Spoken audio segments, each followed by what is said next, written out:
Você quer que o nosso trabalho continue, que a esquerda reflexiva continue funcionando? Então, eu vou pedir para vocês a contribuição que vai estar aqui embaixo pelo Pix.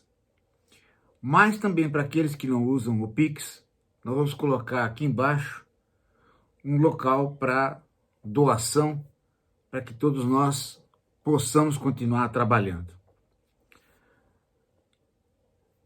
Agora, vamos para o assunto que é de suma importância e que está pulando aí na imprensa. É aquela história da Scarlett Johansson. É a história ainda dela. Qual é a história? Você já deve estar sabendo, não é?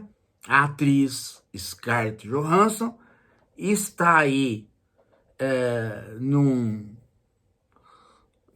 disputa com os mentores da inteligência artificial.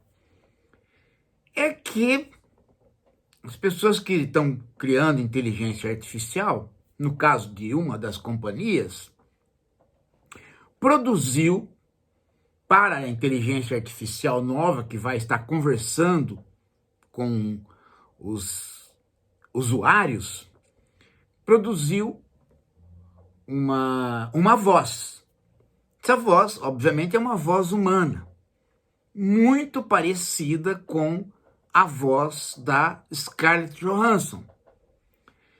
Quase que numa tentativa de imitar a Scarlett Johansson num filme chamado Her, Ela, um filme onde a Scarlett Johansson faz só a voz de um programa, né, de de computador que conversa com o personagem principal e o seduz, faz com que ele fique enamorado dela. Então a Scarlett Johansson está sentindo aí, né, um pouco que roubada e ofendida, quer dizer, a voz dela vai ser utilizada para uma inteligência artificial, sendo que não é a voz dela, sendo que na verdade é uma atriz com uma imitação da voz dela. Bem, eu já discuti isso em vídeo, já conversamos sobre isso. O assunto que eu quero levantar aqui é um pouco mais sutil, é uma questão filosófica que tem aí. Não é só de filosofia social, é uma questão filosófica mais profunda. Que é a seguinte, pensem bem, se você tem uma voz de uma atriz relativa a um filme, o que você ganha com isso? Primeiro, as pessoas têm que ter assistido o filme. Segundo, o filme tem que ter tido um sucesso incrível para atingir uma boa parte das pessoas. Porque se não for nessas duas condições, qual o efeito? E o filme, de fato, não é o Titanic, nem O Vento Levou. E a atriz Scarlett Johansson, apesar de ser brilhante e famosa, ela não tem aí as características de uma musa eterna. Então as coisas são muito datadas. Criar uma polêmica com uma atriz, se desgastar, é vantagem para a companhia querer manter esta voz? Aí que está o problema. O problema é que talvez a própria companhia e as próprias pessoas que foram utilizar a voz não saibam o porquê é que elas escolheram aquela voz. Elas acham que elas escolheram pelo filme. Mas talvez elas não tenham escolhido pelo filme, pelo conhecimento que as pessoas têm do filme, ou do próprio sucesso do filme, mas sim por algo que elas não perceberam, não se deram conta de que elas escolheram aquela voz porque aquela voz, ou qualquer outro tipo de voz, nas tonalidades daquela voz, sejam o essencial para a formação de um proto-sujeito. Talvez a subjetividade, tanto histórica quanto individual, não seja alguma coisa que nos é dado pela linguagem enquanto meio de informação de letrados, mas pela musicalidade da linguagem. Musicalidade esta que está presente numa das primeiras bolhas, numa das primeiras esferas que o Peter Sloterdijk, um filósofo alemão, diz que caracteriza a nossa vida. O homem é um ser de esferas. Ele está sempre dialogando consigo mesmo através da reflexão, através de uma linguagem interior, como disse Platão. Mas o que é esta linguagem interior? Como que ela surgiu? Como que o homem se tornou este animal que é um duplo, ou seja, que um eu fala e um si mesmo escuta e devolve? Como que se deu a consciência? Vejam que a psicanálise fala em consciência e inconsciente, mas sempre a partir da linguagem estabelecida. Ela nunca vai para a situação pré-linguística. Ela sempre vai para a ideia do eu penso, e todas as vezes que penso e enuncio, existo. A psicanálise parece estar barrada ali na ideia moderna de sujeito. Mas nós sabemos que as coisas não funcionam assim. Nós sabemos que a nossa visão é posterior à nossa saída do útero, mas que os nossos ouvidos e a fusão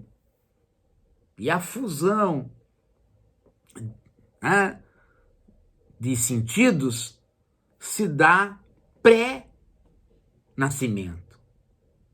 Se dá na caverna platônica, se quisermos naturalizar Platão, que é o útero. E ali, meu amigo, ali,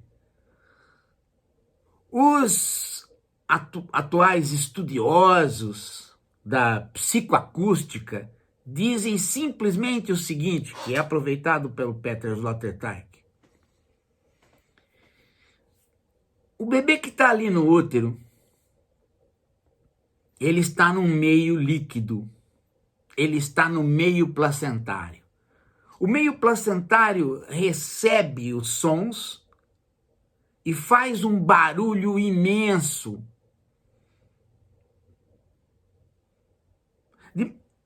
E o ouvido, ao contrário da visão, ele é precoce. Lá, pelo meio da gravidez, ele já está relativamente aguçado.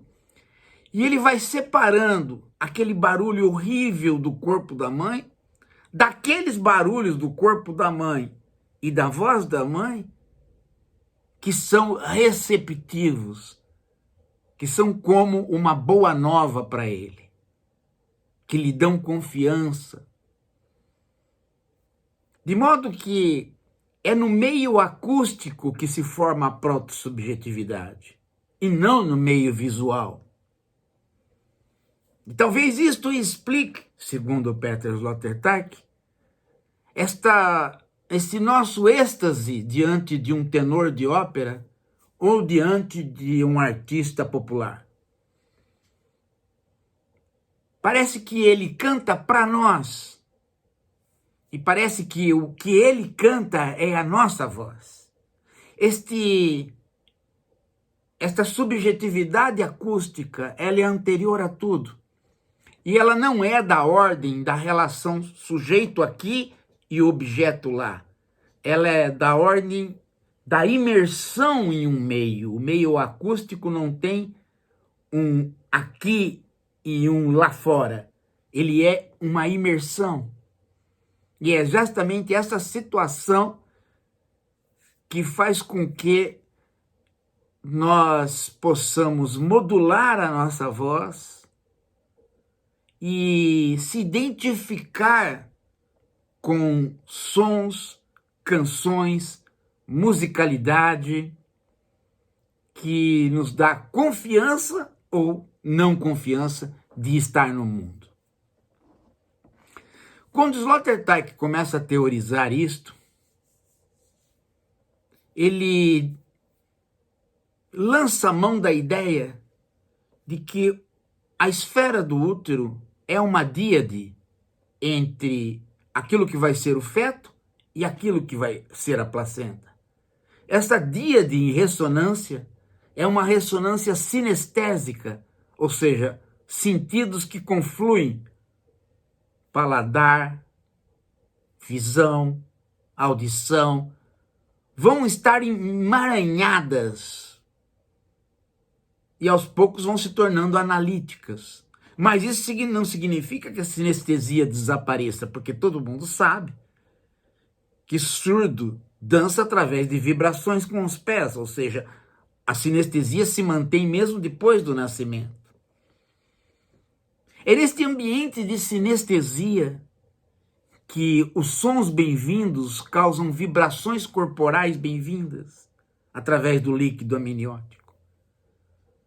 E numa situação onde você não precisa pedir para comer, numa situação paradisíaca onde tudo é suprido, você começa a fazer a analiticidade dos sons, aqueles que você quer e aqueles que você não quer. De modo que quando você vem à luz, a voz da mãe é uma musicalidade há muito tempo conhecida. Pelo menos há 9 meses.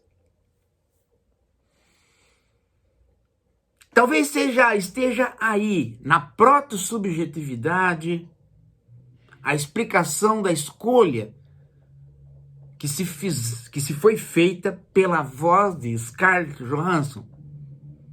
Ao contrário do que se pode imaginar, não é pela sensualidade da voz, no sentido da sexualidade, embora também tenha a ver, num segundo momento, mas através da sensualidade, do sensualismo, da sensação boa que ela causou em todo o corpo durante a gestação. Talvez ela seja uma voz possível de incorporar muitas pessoas no ambiente uterino, no ambiente da bolha, no ambiente especial da ressonância entre bebê e placenta, que depois vai ser a ressonância entre mãe e filho, a ressonância entre eu e o meu gênio, eu e o meu daimon, eu e o meu amigo imaginário, eu e meu professor, eu comigo mesmo, um eu e um si mesmo. A reflexão se dá através da espiritualização de relação física, carnal, entre bebê e placenta, num meio acústico e líquido. Talvez Scarlett Johansson esteja aí representando isto, e tenha sido escolhido por isto, e não pela ideia de que o filme é conhecido. De modo que aqueles que a escolheram não sabem direito por que a escolheram, mas escolheram aquela voz.